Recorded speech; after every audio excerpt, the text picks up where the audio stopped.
1.25 लाख मुंबईकरांना टोरेसनं गंडा घातल्याचं प्राथमिक तपासामध्ये समोर. कंपनीच्या घोटाळ्याची रक्कम हजारो कोटींच्या घरात आहे. सोन्यासह अनेक ठिकाणी पैसे गुंतवणूक व्याज मिळवून देण्याचं टोरेस कंपनीचं आश्वासन होतं आणि लोकांना 11 महिन्यांपासून अनियमितपणे व्याज मिळालंय. गुंतवणुकीवर आता आठवड्याला 6% व्याज देण्याची त्यांची बतावणी होती. कोट्यवधींचा घोटाळा करणाऱ्या टोरेस कंपनीचं प्रकरण आता आर्थिक गुन्हे शाखेकडे आहे. मेझोनाईट खडा खरेदीवर जास्त परतावा देण्याचं आमिष दाखवत गुंतवणूकदारांची फसवणूक झाली. नागरिकांचा पुन्हा जबाब नोंदवला जाईल. परभणीमध्ये गेल्या 24 दिवसांपासून आंबेडकरी अनुयायांकडून लाक्षणिक आंदोलन सुरू झालं आहे. सोमनाथ सूर्यवंशी मृत्यू प्रकरणातील दोषींवर कारवाई करण्याची मागणी आहे. तर आजपासून सचिन खरात आंदोलनात सहभागी होणार.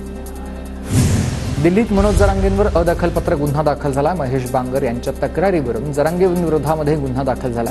धनंजय मुंडेंचा एकेरी उल्लेख केल्याप्रकरणी अदखलपत्र गुन्हा दाखल.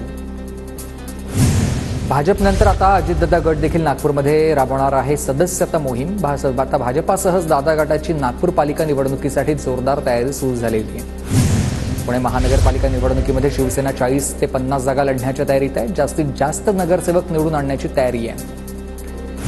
सोलापूरच्या